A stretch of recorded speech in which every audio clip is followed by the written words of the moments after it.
la scène, si je puis dire, le Christ en croix, ces deux malfaiteurs de chaque côté, et ce dialogue qui s'engage. Alors, première chose d'abord, parce que dans les échanges que j'ai eus avec d'autres chrétiens, on va bien se dire une chose. Nous ne sommes pas en face d'une description de la passion, de la crucifixion. Nous sommes en face d'une lecture et d'une interprétation de la crucifixion. Il faut être très clair là-dessus, sinon on ne comprend rien aux évangiles. Sinon, on est dans l'illusion de croire qu'il y avait une espèce de journaliste qui s'appelait Saint-Luc, alors au demeurant d'ailleurs il n'est même pas témoin oculaire, donc un journaliste qui a fait une enquête sur ce qui s'est réellement passé, comme s'il y avait eu quelqu'un au pied de la croix pour lui révéler toutes les bonnes. Soyons clairs, à partir de ce moment-là, on ne comprend rien aux évangiles et on part dans des questions, mais alors qu'ils n'auront jamais de réponse. Comment des hommes crucifiés peuvent papoter sur la croix en train de se dire des choses? Ça devient absurde. Il y a quelque chose qui devient totalement absurde. Donc, je remets ça en place parce que c'est essentiel de le comprendre. Ce que fait Saint Luc en cet instant, c'est une catéchèse sur la crucifixion. C'est donc ce qui est même pour nous beaucoup plus intéressant qu'avoir simplement une description, parce qu'une description, je peux vous le dire, elle a été faite notamment dans un film comme celui de Mel Gibson, c'est juste atroce. Une crucifixion, c'est juste atroce. Il n'y a rien d'autre à en dire. C'est un supplice atroce, où on étouffe peu à peu, où on meurt dans des souffrances épouvantables. Il n'y a rien d'autre à en dire. Vous voyez comment, du coup, ce qui est beaucoup plus intéressant, parce que ça c'est proprement humain, c'est qu'est-ce que je peux comprendre en regardant cet événement? Y a-t-il quelque chose à comprendre, à interpréter? Et là, alors là, ça devient intéressant. Et c'est bien pour ça que nous avons 4 évangiles, c'est-à-dire 4 visions, 4 interprétations, 4 lectures de ce moment. Vous pouvez prendre celle de Jean, vous pouvez... Bon. Et le moment que nous voyons ici est propre à Luc. Il n'existe pas dans les 3 autres versions de la crucifixion. Ce qui montre bien que c'est donc la lecture de Luc et des communautés chrétiennes que Luc rencontre pour réinterpréter ce fait traumatisant, ce fait ahurissant. Vous dites que celui-ci est fils de Dieu, et il est mort crucifié. Mais qu'est-ce que vous racontez? Qu'est-ce que vous êtes en train de nous raconter? Bon, voilà, quand on a ça en tête, du coup, ça élimine bien les mauvaises questions qui n'ont aucun sens, évidemment, et à ce moment-là, on va vers les bonnes questions. Alors, moi, ce que je veux vous partager aujourd'hui, c'est au fond 3 moments de cette scène qui me marquent. Le premier moment, je l'appellerai le moment du pouvoir de la domination. C'est ce moment vers lequel monte tout l'évangile, les évangélistes vont l'appeler l'heure de Satan, ce moment où une certaine forme de logique du monde semble vainqueur, a le pouvoir. Faut-il vous faire un dessin sur cette logique du monde qui sans cesse semble être vainqueur de la logique de notre histoire et de chacune de nos histoires, hein, pas simplement de l'histoire avec un grand H, mais de chacune. C'est-à-dire ce que certains ont appelé la volonté de puissance, ce que j'appelle le désir de domination en nous, la force, cette force qui se termine toujours en violence et finalement par la mort. Entendez-le à des degrés divers, ça peut être évidemment la mort physique, c'est aussi des formes de mort très diverses. Quand la violence, le pouvoir, l'appétit de domination rentre, c'est la mort de l'autre, ça peut être sa mort psychologique, ça peut être sa mort sociale, ça peut être la mort de sa réputation, mais il y a la mort au bout de ce chemin de domination. Donc tout le premier temps, c'est l'idole, parce qu'on va voir justement qu'elle s'oppose désormais au Dieu qui se révèle en Jésus, c'est l'idole, c'est l'heure de Satan, ce moment où l'idole peut se moquer, peut tourner en dérision, peut, j'allais dire, nous faire entrer dans l'athéisme. C'est ça ton Dieu. Eh bien, courage. Regarde l'impuissance dans laquelle il est cloué sur la croix, et il ne peut rien faire. Donc c'est un moment extrême, évidemment, c'est le moment, j'allais dire, où monte tout l'évangile. Tout l'évangile monte pour arriver à ce moment, et j'allais dire, tout l'enseignement du Christ, tous les actes du Christ ont préparé à interpréter ce moment qui arrive, extrême, paroxystique, des logiques qui sont en train de s'affronter. Alors, l'effet d'entonnoir est saisissant. On a le peuple qui observe. On ne sait pas trop pourquoi. Est-ce que simplement il est venu au grand spectacle de la cruauté, ce que nous faisons tous les soirs en regardant les images derrière notre écran, la ville d'Alep, c'est en bon, le grand spectacle de la cruauté qui est en train de... J'en parlais avec quelques chrétiennes disant, bah, heureusement on n'est plus au Moyen-Âge, rétablissez les exécutions publiques, je vous assure qu'à mon avis, vous aurez à nouveau la place des terreaux qui sera pleine. C'est l'homme, de toujours à toujours. Le grand spectacle de la cruauté qui fascine et rend stupide, mais qui fascine. Est-ce qu'ils sont venus voir de quel côté le vent tournait? Parce que le peuple, et je me mets dedans, hein, le peuple c'est ça aussi, on va voir de quel côté le vent tourne et du coup de quel côté il faudra être le moment venu. Est-il besoin de vous faire référence à quelques situations historiques de notre pays, de la France, savoir qui va gagner et de quel côté on va être, ou bon, voilà, l'histoire est traversée par ça. Et c'est vrai dans nos familles aussi. Est-ce que le peuple veut comprendre? Et je pense que dans le peuple, il y en a qui veulent comprendre, qui sont interloqués par ce qui se passe, qui se rendent compte qu'il se passe quelque chose qui va au-delà, j'allais dire, du simple spectacle de la cruauté. Que faut-il comprendre de ce qui est en train de se dérouler? Alors ça, c'est ceux qui veulent interpréter l'événement, qui veulent évidemment en tirer quelque chose pour eux-mêmes, pour leur propre vie. Alors faire cet effort personnellement est toujours beaucoup plus douloureux que de regarder des émissions qui nous donnent la réponse pour nous. Mais l'intérêt, c'est quand même aussi d'essayer de se faire sa propre interprétation de l'événement, ce que Luc est en train de faire à mon avis. Après le peuple, les chefs. Les chefs ont condamné. Les chefs, j'allais dire, sont l'émergence dans la société du pouvoir de domination, de la petite puissance, mais qui est dans le cœur de chacun. Hein. Simplement, les chefs en sont comme la manifestation. C'est cela qui nous montre, faut-il là encore vous faire quelques petits parallèles avec ce que nous sommes en train de vivre un peu partout, ce que les États-Unis viennent de vivre, nous regardons les chefs se battre pour le pouvoir, la domination, la force, une certaine forme de force. La scène, je la commente ainsi parce qu'elle est actuelle, elle est de toujours à toujours. Et c'est bien pour ça qu'elle nous saisit et qu'il y a quelque chose qui nous met très mal à l'aise dans cette scène-là. Après les chefs, les soldats, c'est-à-dire ceux qui ne sont finalement que l'instrument de ce pouvoir de domination. Là encore, entendez les soldats au sens très très large du terme. Qui d'entre nous n'a pas été l'instrument à l'intérieur de son lieu de travail, à l'intérieur de sa famille, à l'intérieur de l'instrument d'un pouvoir de domination, d'un pouvoir sur l'autre. Vous voyez bien comment, voilà, je peux aussi m'assimiler à ce groupe-là. Les soldats qui, on a envie de leur dire, tu n'as toujours pas réalisé que tu n'étais que l'instrument de ça, ou tu vas peut-être un jour enfin le comprendre, ou bon. En tout cas, eux aussi sont là, et, chose étonnante, l'individu lui-même. Et l'individu pourtant condamné. Un des malfaiteurs est lui aussi totalement soumis à ce pouvoir-là de la domination, à cet appétit de puissance. On voit comment lui-même entre dans l'insulte, la moquerie, la dérision, alors qu'il est lui-même condamné. Ça peut paraître effroyable, c'est totalement humain, totalement. Je vous garantis que j'aurai de nombreux exemples à vous montrer de personnes qui ont des vies broyées, écrasées par ce pouvoir, mais qui pourtant sont elles-mêmes soumises et elles-mêmes finalement complices du pouvoir de domination de cette société en général, mais un peu partout. Donc, la scène qui se déroule est impitoyable de vérité sur l'humanité. Mais voyez bien que la force de la catéchèse lucanienne et des catéchèses évangéliques, ce n'est pas de nous le raconter comme je le fais en ce moment, où j'interprète l'interprétation, c'est de nous donner une scène à voir. Et c'est beaucoup plus fort de visualiser une scène que de faire un cours sur la scène. Et c'est regarder la scène, être saisi et peu à peu l'interpréter, cette scène-là. Alors, ici, vous voyez comment, dans ce premier moment, l'accumulation des titres. C'est incroyable. Messie de Dieu, élu, roi des Juifs, Christ. C'est-à-dire, on voit bien comment on est dans la première, comme on dit en christologie, titulature sur Jésus. La titulature, c'est les titres qu'on donne à quelqu'un.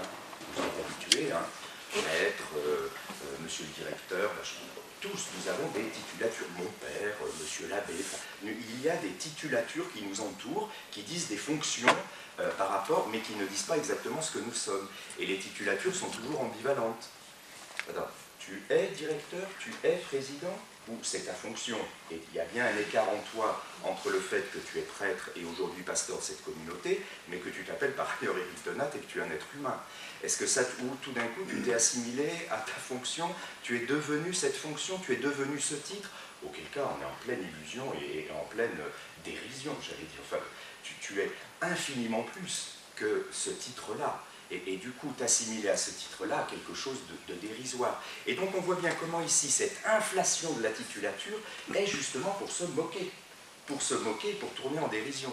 Celui-là, vous êtes sérieux, la cloué en croix, celui-là, le Christ Messie, c'est le même mot, mais en grec et en hébreu, Christ Messie, Fils de Dieu, roi des Juifs. Et donc, ici, on commence à vraiment voir la scène qui se déroule. D'un côté l'idole, l'œuvre de Satan, ce que j'appelle l'idole de la domination, l'idole de ce qui en nous est cette forme d'appétit de pouvoir sur l'autre. Et puis, de l'autre côté, le Dieu qui se révèle depuis le début de la Bible.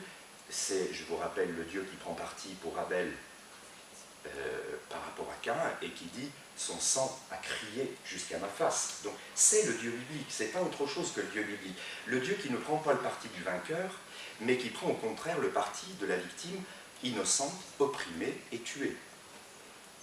Et du coup qui dit « voilà, son sang a crié jusqu'à moi ». Et donc le Christ est cette figure qui arrive à son sommet parce que c'est la figure, j'allais dire, comme nous allons dire en christianisme, incarnée. Quelque chose qui a pris visage dans l'humanité du Dieu que nous cherchons et qui reste celui que nul œil n'a jamais vu, ainsi que dit saint Jean.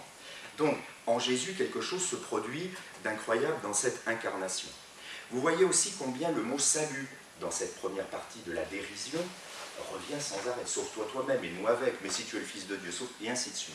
Alors ça, c'est très intéressant aussi, parce que vous voyez comment ce mot est totalement subverti par rapport à tout ce que nous avons vécu avec Jésus durant les évangiles de ce qu'était le salut.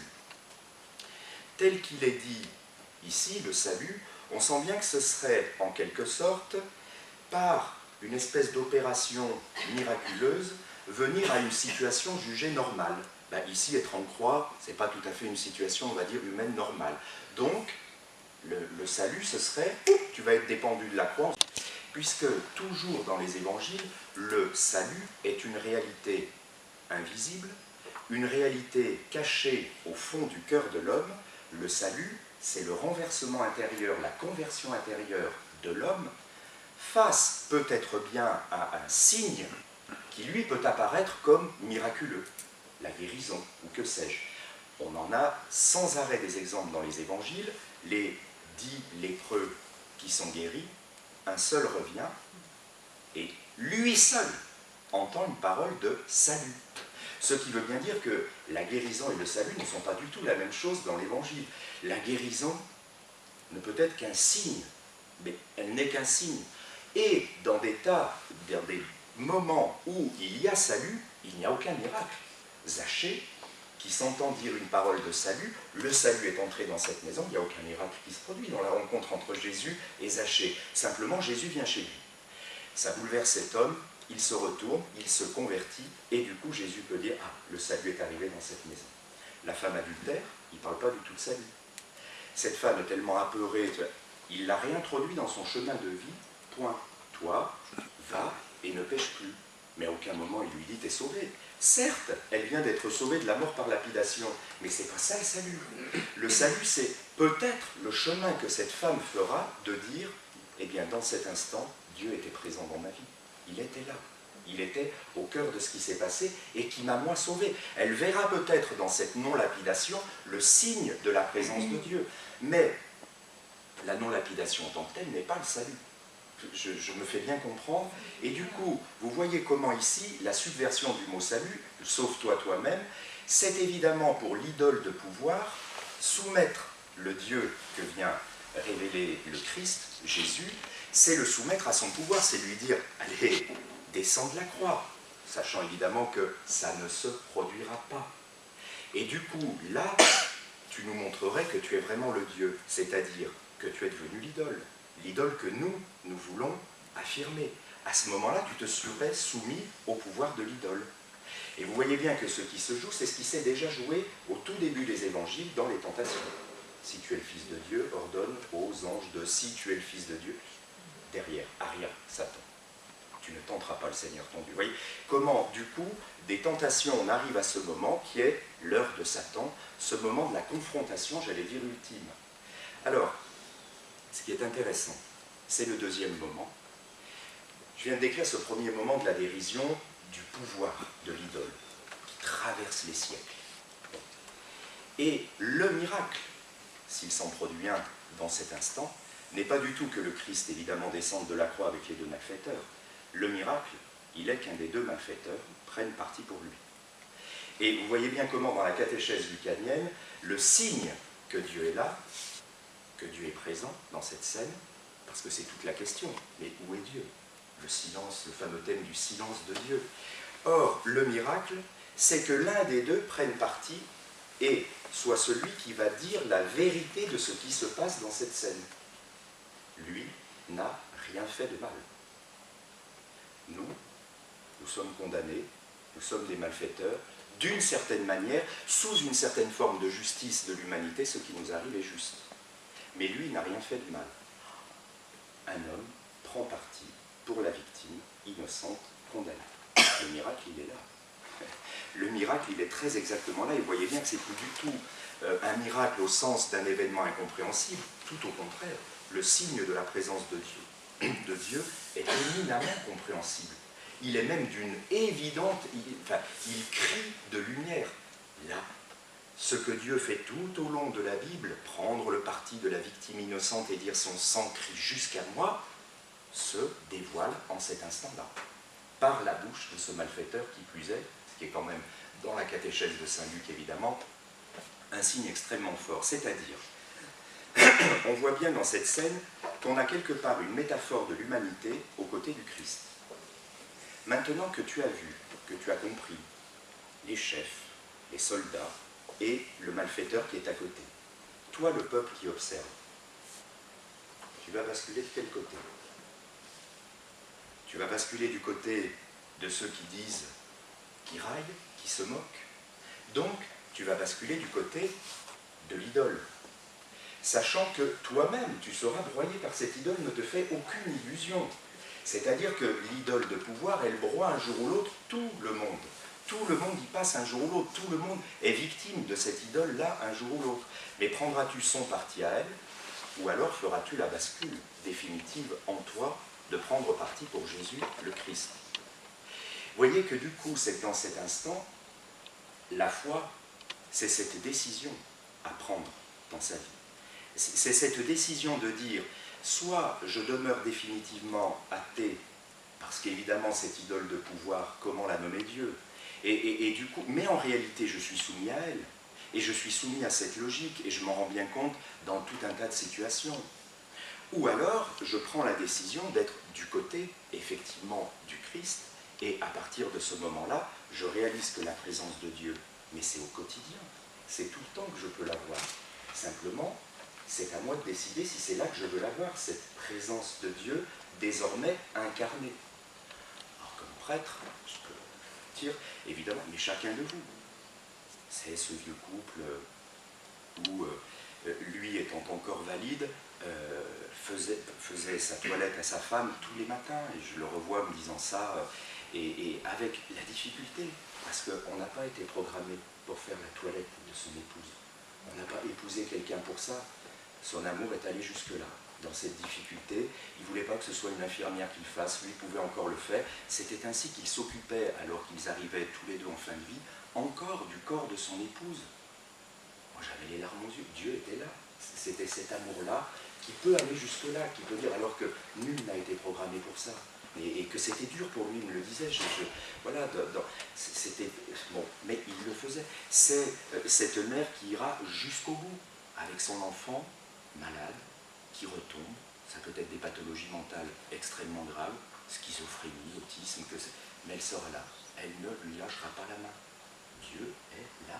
Où voulez-vous qu'il soit d'autre que là? Et ainsi de suite. Et je peux vous dire que du coup, mais si nous faisons cette bascule avec qu'on a appelé dans la tradition le bon larron, si nous faisons cette bascule, alors Dieu devient présent, et il devient présent évidemment dans tous les niveaux de notre vie personnelle déjà, mais il est présent évidemment au niveau de l'histoire avec un grand H.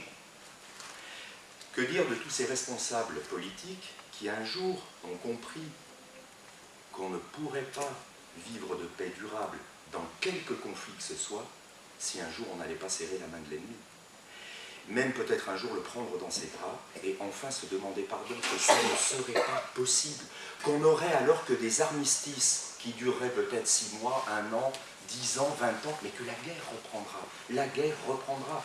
Et donc il n'y a pas d'autre moyen que de basculer vers la non-violence radicale. Ils l'ont à peu près tous payé de leur vie. Je pense à Menachem Begin, je pense à Anwar el-Sadat, on pense à Gandhi. Tous ceux qui ont fait cette bascule un jour ou l'autre l'ont payé de leur vie, c'est une évidence. C'est pour ça que je vous dis, mais cette page d'évangile, elle est terrible de vérité, parce que c'est quotidien, c'est tout le temps qu'on le voit sous nos yeux, et que ça continue, et que, j'allais dire, elle est éternelle, cette scène. Le Christ en croix avec les 2 malfaiteurs, la foule, les soldats, et cette scène, elle se reproduit indéfiniment dans l'intime, mais aussi dans l'histoire avec un grand H. Et c'est bien pour ça qu'aujourd'hui, oui, il nous faut nous dire, voilà, qu'est-ce qui se passe là, et du coup, de quel côté je vais être. Vous voyez comment, alors ça pour moi c'est très important, ça libère la foi uniquement de l'émotion. Je déteste ça, alors ma formation philosophique lui prête sans doute, mais je déteste ces gens qui disent, oh mais j'ai ressenti, oui d'accord, bien sûr que la foi, elle prend aussi nos tripes, et heureusement, parce que sans les tripes, rien ne se fait dans l'humanité. Il faut qu'on soit pris, qu'on soit saisi au plus profond de nous. Mais la foi, c'est aussi une décision. C'est-à-dire qu'il y a un moment où ce n'est pas simplement du sentiment, voilà, c'est une décision dans ma vie. Et moi, est-ce que je vais basculer de ce côté-là? Et du coup, regardez jour après jour comment je bascule de ce côté-là, dans mon couple, avec mes enfants, dans mon lieu de travail. Et c'est une décision au jour le jour qui nous convertit, qui nous oblige à sortir de nous, qui nous fait violence. Qui fait violence à notre violence tous les jours. Et pour moi, du coup, la foi, elle est réellement quelque chose qui est aussi absolument de l'ordre d'une décision. Et là, j'ai toute la tradition avec moi, hein, Saint Ignace de Loyola, tout, c'est ce moment où je fais le pas en avant et je décide. Et du coup, après, cette décision, elle est en moi. Vous voyez bien que c'est pas simplement, tiens, un jour je crois, le jour d'après, oh, ben, je ne sais plus si j'ai des sentiments pour. Ah bah oui, mon pauvre chéri, évidemment, à ce moment-là, ça s'appelle une feuille morte, c'est balayé au gré du vent. Bon, ben voilà. Alors si c'est ça que tu veux être dans ta vie, il n'y a pas de souci. Mais si il y a un moment où tu veux aussi prendre une décision, il est peut-être temps de la prendre. Alors il faut voir tout ce qu'elle va impliquer, évidemment, dans ta vie, cette décision-là. Alors vous voyez comment, je termine, si on saisit l'enjeu, à mon avis, de ce qui est en train de se passer, vous voyez comment tout change de notre représentation de Dieu. Et vous voyez comment ce silence de Dieu, on posait dernièrement, vous savez, le pape a créé 17 cardinaux. Il y a un prêtre albanais au milieu des 17 cardinaux qui a passé 30 ans dans les geôles communistes albanaises, dans les mines, hein, en travaux forcés et tout. Bon, bref. Et cet homme n'a cessé de vouloir la paix, le pardon, et continue son œuvre en Albanie très humblement. Le pape a voulu exceptionnellement qu'il soit créé cardinal, il a 88 ans, il ne sera jamais électeur, mais c'est une manière de reconnaître à travers cet homme que son sang, lui, il l'a donné. Et lui, la bascule, il l'a faite, c'est clair et net. Dans sa vie, elle est faite, cette bascule, du côté du Christ. Là, c'est très intéressant parce qu'un jour, il monte sur l'article de La Croix, il disait, il y a une journaliste italienne voulant faire l'intelligente qui lui dit et où est Dieu et où était Dieu alors dans tout ce que vous avez vécu, dans tous ces instants, et il lui répond exactement au même endroit que lorsque son fils a été crucifié. Que pouvait-il répondre d'autre? C'est une telle évidence, de dire, mais où voulez-vous qu'il soit ailleurs que là? Vous pensiez tout d'un coup, je ne sais pas, que Dieu en surplomb de l'Albanie allait, où on est, dans quel monde on vit? Enfin, bien sûr que non. Ce Dieu-là, c'est l'idole, bon, et cette idole, ça fait longtemps qu'elle est morte en moi. Maintenant, est-ce que je bascule du côté de Dieu, mais du Dieu que révèle l'Évangile? Et à ce moment-là, il n'est pas à un autre endroit que là où il est, au moment de cette crucifixion, où son fils, son envoyé, son bien-aimé, appelez-le avec le titre qui vous convient au fond, parce que le titre a très peu d'importance, c'est le contenu du titre qui a une importance. Et vous voyez bien que dans la deuxième partie, il n'y a plus de titre, c'est Jésus, seul, avec le malfaiteur. Alors il n'y a plus de Christ, Fils de Dieu, Jésus. Bon, parce que là, ça prend cher. Vous voyez, je peux vous parler ce que je fais en cet instant, de prendre parti pour. Tout change le jour où je vais tenir la main de quelqu'un dans un hôpital. Le jour où une victime de pédophilie, je lui dis, je vais être avec toi dans ton combat. Tout change, parce qu'à partir de ce moment-là, c'est une personne, c'est un visage, c'est un combat concret, ce n'est plus du tout une vérité abstraite. Ça n'a plus rien à voir avec une gentille au quotidien, c'est tout sauf beau. Là, ça demande la véritable force. Elle est là, la force du Christ. Et on voit bien du coup la raillerie d'un côté, la force des violents, qui mènent toujours à la mort, et de l'autre côté, la force du Christ, la force des béatitudes, la force du Dieu qui révèle l'Évangile. Mais alors elle, quelle force elle demande. Voilà ce qu'on peut dire sur ce... Enfin, ce qu'on peut dire, en tout cas quelques mots qu'on peut dire sur cet instant incroyable de l'émotion.